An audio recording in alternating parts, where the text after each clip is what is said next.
Hi, everybody.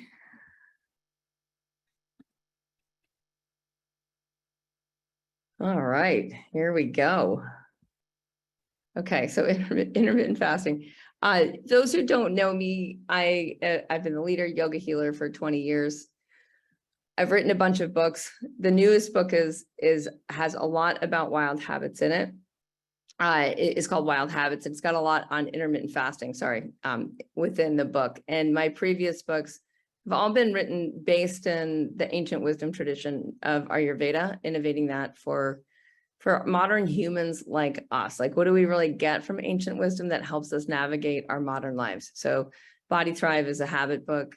Master of You is more of a hero book, hero's purpose book. And this Wild Habits, I took the intermittent fasting guide I wrote in 2017, and I absolutely updated it to include another 20 habits besides intermittent fasting. There's a huge chapter section in there on intermittent fasting. And what I'll share a bit tonight is really how to make it work for your body type, and a bunch of the recent research in the last 20 years on intermittent fasting and why it works and how it works and how it's an important habit. I would say for, just for anyone to absolutely thrive in their bodies and in their life. So if those of you, like we do just to know how we work and what we do, we offer online courses and we do online events. I'm in Portugal right now. We just had our Lisbon event. We have an Alta event this summer. I think that just got sold out. We will add an event in New Jersey this summer. This fall, I think September 23rd to 25th. We're there. And then we'll do a next live event in Mexico. And I believe that's the last week of January. So for those who want to meet up in person, I know a lot of podcast listeners are like, when do we get to connect? And our live events, which are yogahealer.com events, that's where you can find out more about that. All right. And I also teach courses that guide people through what we do on these, in these workshops, but in real life. And that's, I'll tell you a little bit more about the Health Club coming up, which is our 1 year, 1 habit of intermittent fasting. So on with the workshop. This in general is what most people are feeling right now, which is that there's just a lot going on. There's people in your life to take care of, and there's a calendar, and we all seem to want more time and more time for rhythm. And intermittent fasting, to me, there's almost a better term for that, and that is eating rhythm. So rather than focusing on the fasting time, we focus on the rhythm of digestion that really works with our body. And what that ends up doing is it ends up making time, and it actually ends up making money, which is the really bizarre thing. People have more time and more money from the intermittent fasting habit, which is usually not the reason that people do it. It's something though to note. And as I talk, I'm going to show you how that happens and why it really is the best long-term investment for your physiology, and you start to get short-term benefit immediately when you start to do it in a way that works for your body type in particular. All right. So it opened slide. There we go. So if we look at what's kind of going on right now, we have negative stressors in our lives, and these negative stressors are generating chronic inflammation.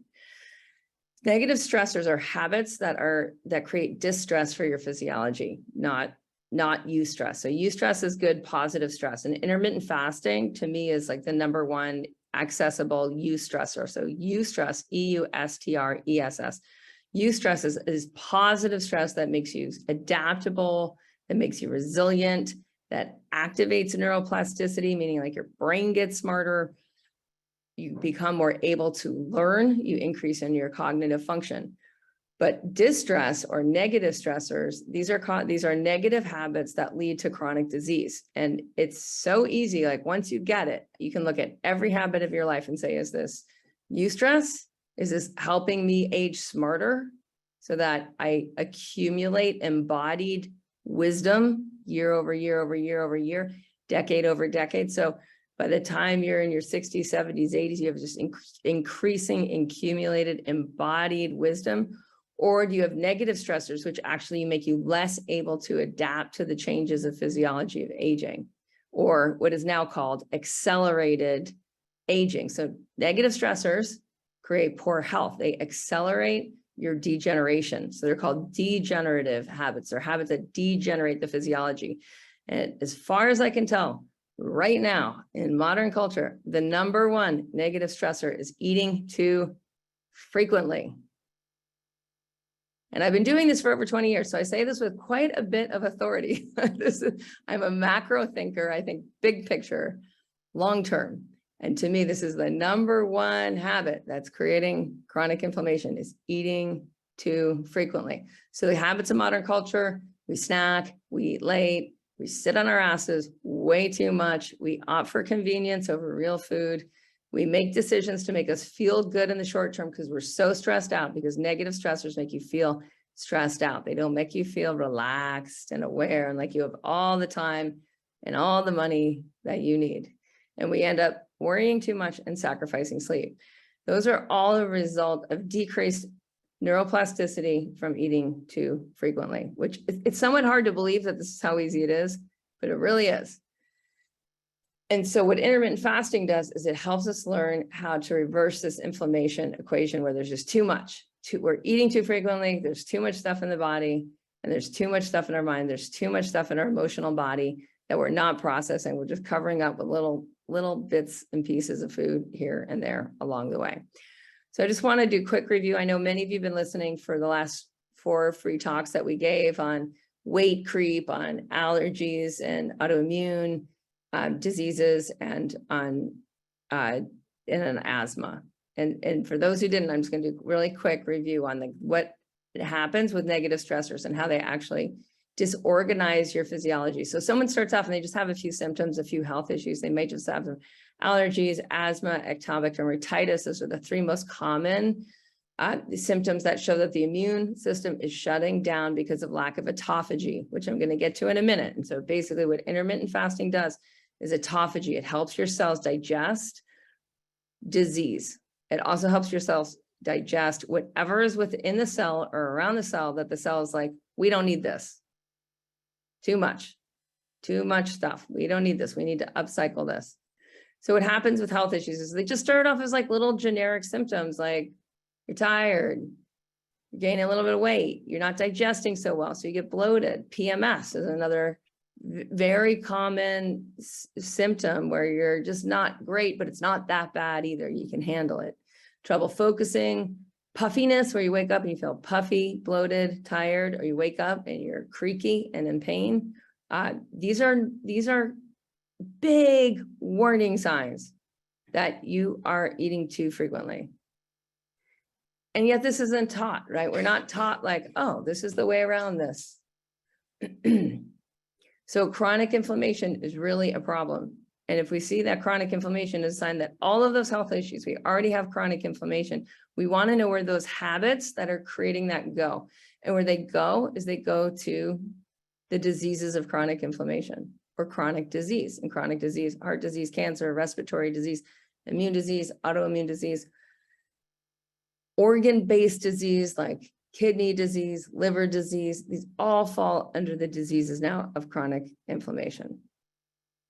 And it shows up everywhere in your physiology. All right. So a lot of people just come to intermittent fasting for this reason, is they're like, you know, the extra roll, not going well. Don't like it.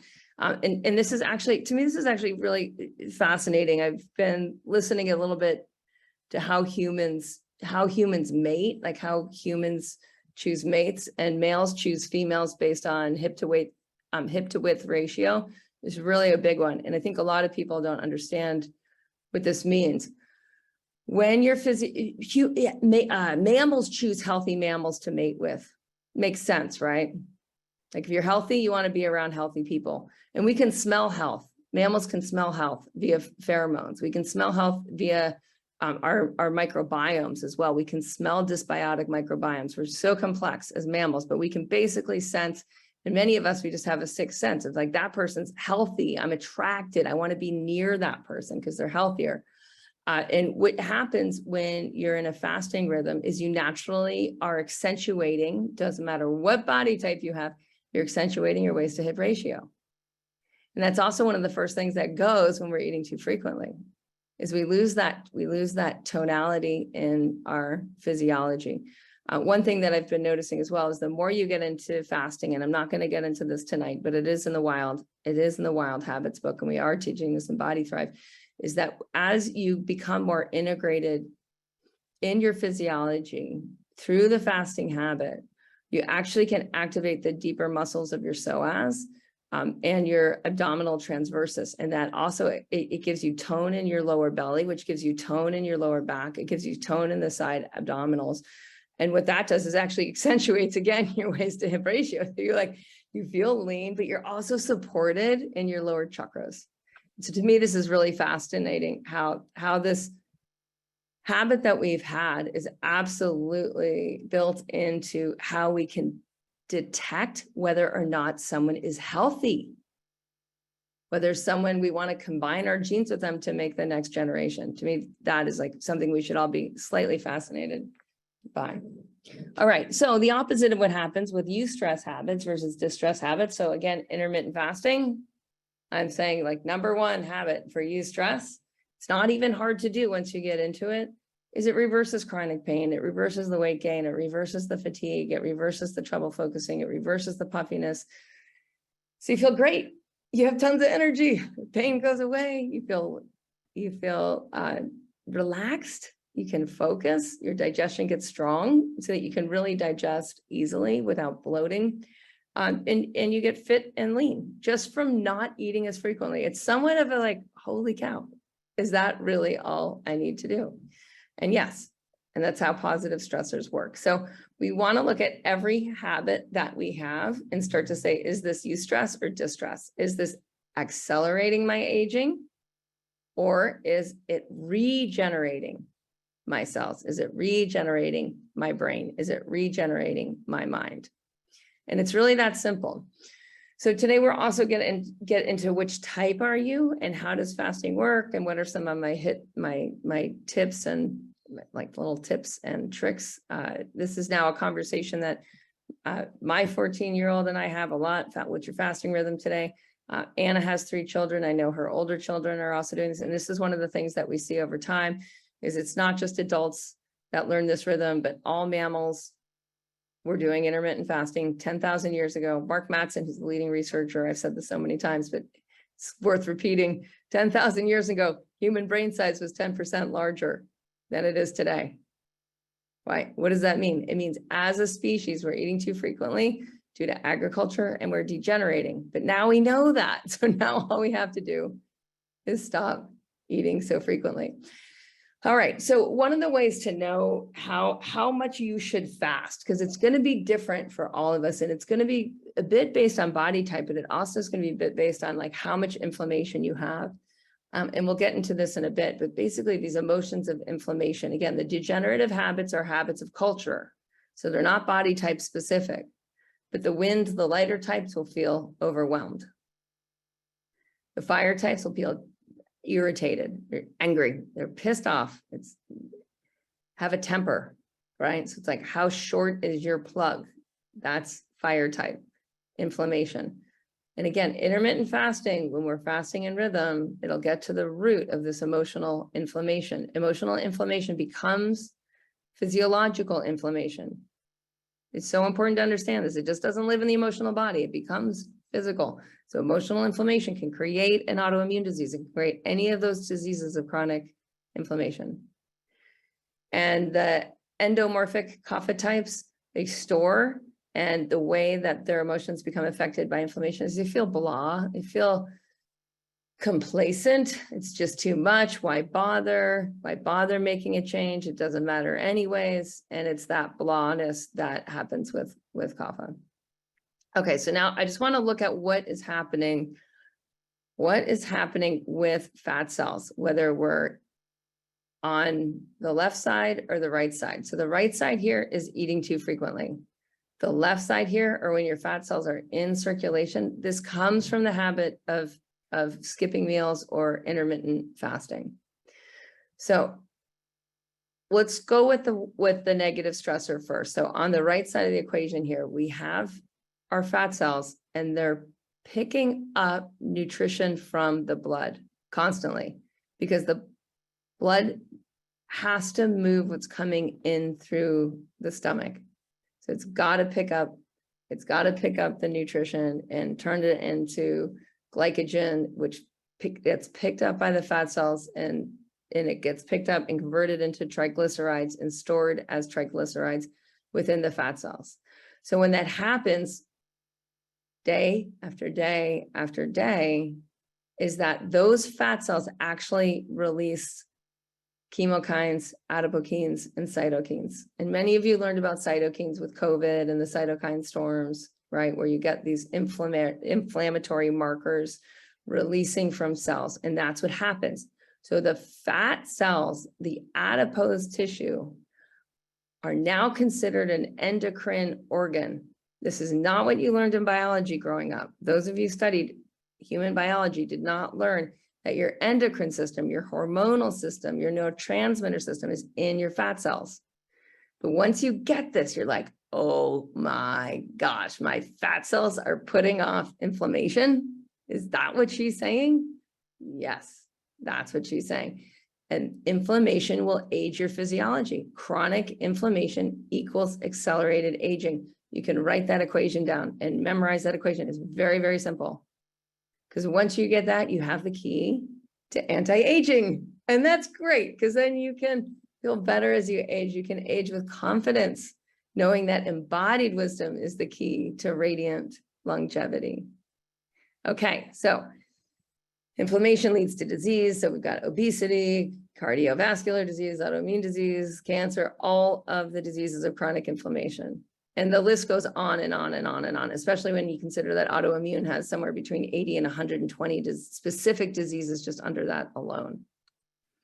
So what happens on the other side? You skip a meal. Maybe skip even a day of eating. In the intermittent fasting challenge, we'll do a 5-day fast mimicking diet. We're eating 500 calories a day, which is mimicking fasting for 5 whole days. What happens?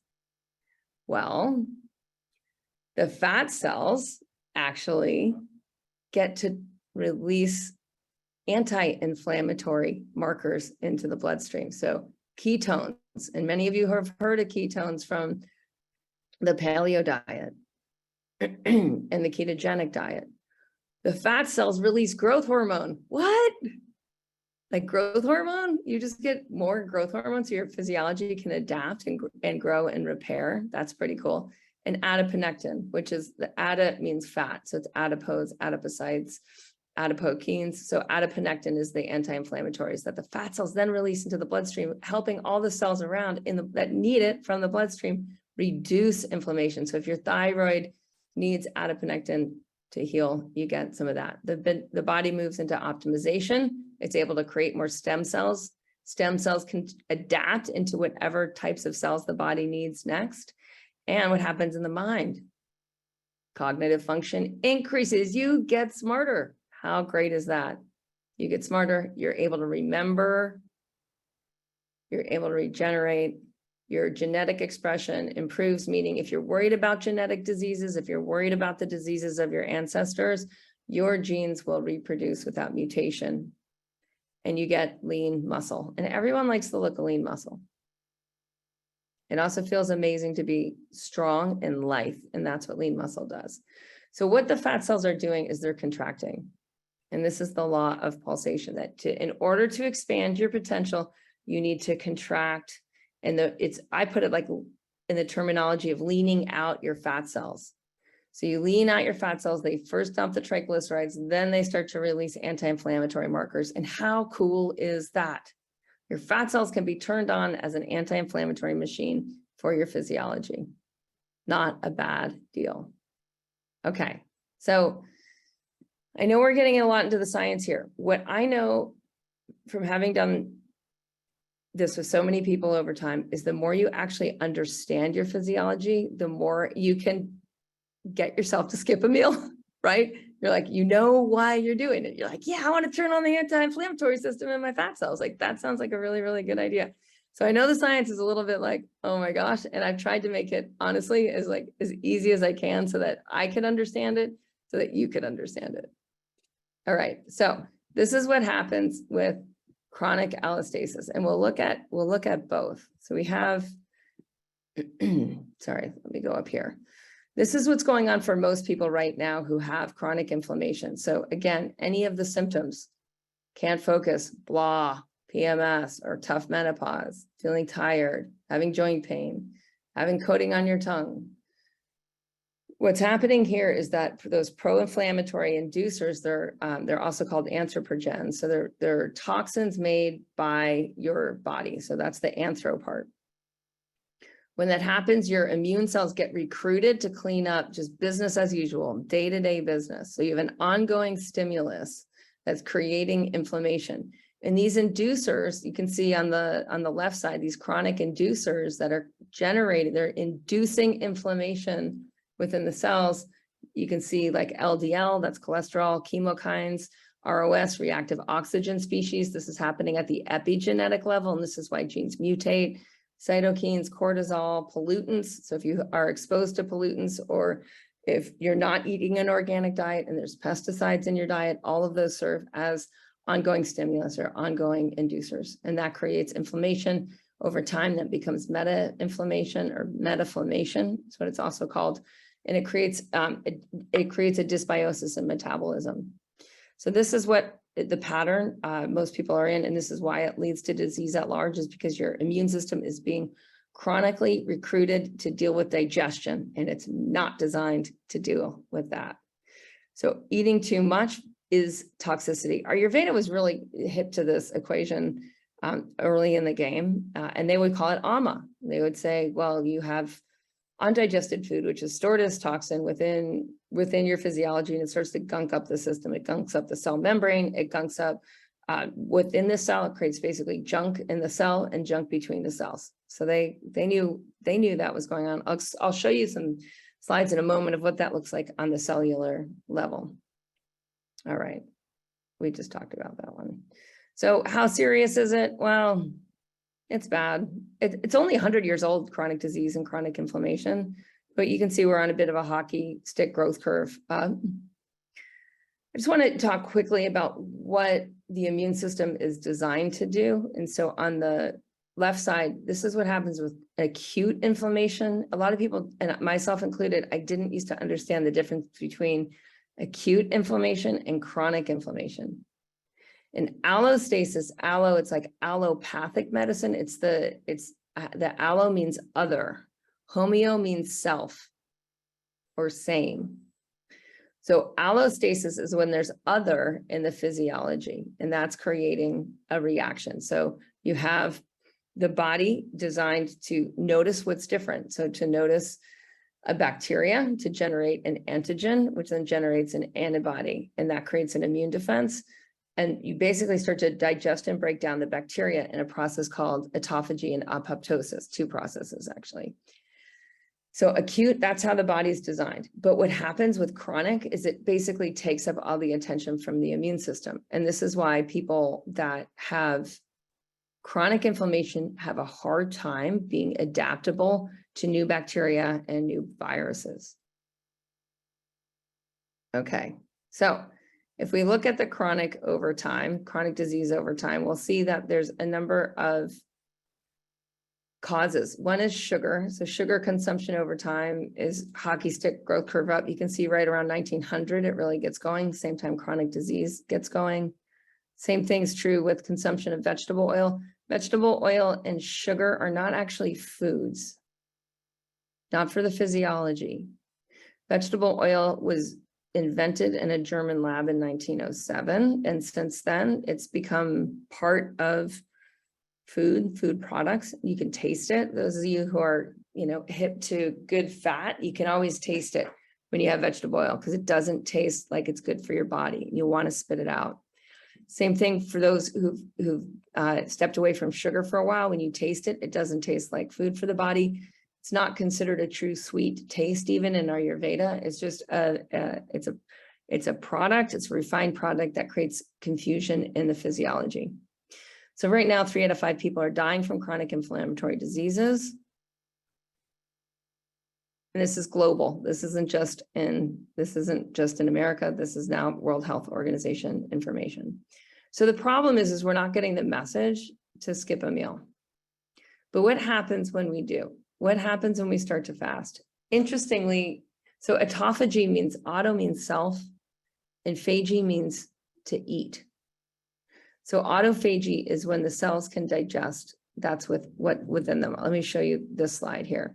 So within your cells, this is a cell, and there's the cell membrane, and there's the food particles at the top. So if you're eating constantly, or you're snacking throughout the day, or you're not allowing at least a 16-hour fast time, most of the time, there's too many food particles circulating within your blood. And so the cells pick them up, not just the fat cells. As the food particles enter the cell, they need to be broken down. And it's lysosomes, which are highly acidic, that start to break down the food particles. They eliminate that which they don't want, and that's part of that exocytosis process. So what happens over time, this is the lysosome, is these lysosomes are also designed to digest viruses and pathogens, and they're also designed to clean up within the cell. I don't have a very good slide. I don't think I have a good slide that shows this. Within a cell are mitochondria, and the mitochondria are the energy centers. I know some of you are like, oh my gosh, 10th grade biology. I totally remember this. The cells have little energy producers in them, the mitochondria. And when the mitochondria, when they fold, they do these things where they fold, and like the old mitochondria, they basically become less efficient. If you don't have autophagy, the cell doesn't digest the inefficient mitochondria. So then you have less energy over time, because those are the cellular energy producers. This is a really big problem. It doesn't seem like it. Like you're like, why don't we learn about this? Why don't we learn just skip a meal, skip a day of eating? Why don't we learn just like skip a week of eating every couple of months? We'll get into that. What you want to know from this is exactly this. If you don't have autophagy, your cells don't have bandwidth. They don't have the lysosomal power to digest folded mitochondria, to get rid of the energy centers that are not really producing, and to generate next level energy centers. And so you will have less energy over time. You'll also have a lot less ability to adapt to new viruses and new bacteria. Viruses and bacteria have evolved alongside mammals forever. They find bacteria in hominids 200,000 years ago, bacteria that we still have today. We have been evolving with bacteria and viruses forever. And the viruses are a much bigger subset of genetic diversity than bacteria, than the biome. And it's important to understand this. You have like your human DNA cells, you have your microbiome cells, and then you have your virome. And the virome's huge and expansive. Our physiology is meant to constantly adapt to what's coming in. We don't get to adapt if we don't have lysosomal action.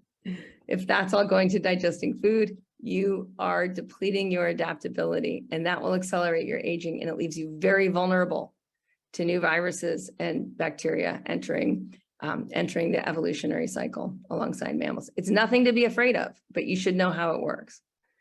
Okay, so essentially, you can do one of two things with your digestive tract. There's a lovely teaching out there from Chinese medicine that says that there's male organs and there's female organs. The woman never sits down, she's folding the laundry, she's putting this away, she's cooking the meal, she's changing the diaper, she's taking care of her parents, she's raking the yard, she's sweeping the house. Female organs are always working. Your lungs and your heart are feminine organs. They don't quit. They don't sit on their ass, take a break, put their feet up in the lazy boy, pop a beer. They're feminine organs, they're female type organs. It's a way of understanding it. Your digestive tract is male. It's masculine. It likes to take a break. It likes the lazy boy. It likes to take a load off. When you treat it like a feminine organ, you just create chronic inflammation. That's all you get from the 6 small meals a day is chronic inflammation, or the big meals 3 times a day, same deal. So you can either digest what's in your digestive tract, which is going into your bloodstream, or you can allow the cells to digest what's on the cell membranes, what's between the cells, and what's already within the cells, including the mitochondria that need to be taken out, including the reactive oxygen species, which are happening within the epigenetic environment around your human genetic cells. So that's the ROS, the reactive oxygen species. You can only digest the LDL type of cholesterol if you're in autophagy. So all those inducers, all the pathogens, all of the pollutants, that all gets digested when you're in autophagy, but it doesn't get digested if you're not in autophagy. Those problems do not just go away. And this is also a big reason why drugs can't really touch the problem of chronic inflammation, because they don't create autophagy. We don't have drugs that create autophagy. Fasting creates autophagy. You have to let the cell eat itself, phagy. Okay, so when you do that, it's sweet. The cells digest waste, toxins, pathogens, mutations, mutated cells, and defective proteins. Good freaking deal. And you save time and money. You actually make time and you make money from fasting. It is the weirdest thing. My husband and I were evaluating our food. Like, we're not really good at budgeting. We just like to make a lot of money and use it however we want. That's sort of been our main methodology. It's worked really well for us, but we do occasionally reflect on, like, what do you think? Like, if we had a food budget and if we had like tracked that in the past year, like restaurants and grocery bills and all that, like, how much do you think we spent versus normal, before we were really, really intermittent fasting for our body type at the edge? And we estimated 50%. Think about your annual food costs, including restaurants, and divide that by 2 and say, like, what else would you do with the money? Especially if you didn't miss it. We weren't trying to save money. But the other thing that happens is you think of like half the amount of time around food. Like, what would you do with all this free time? And that's, to me, what really gets interesting with the habit of intermittent fasting.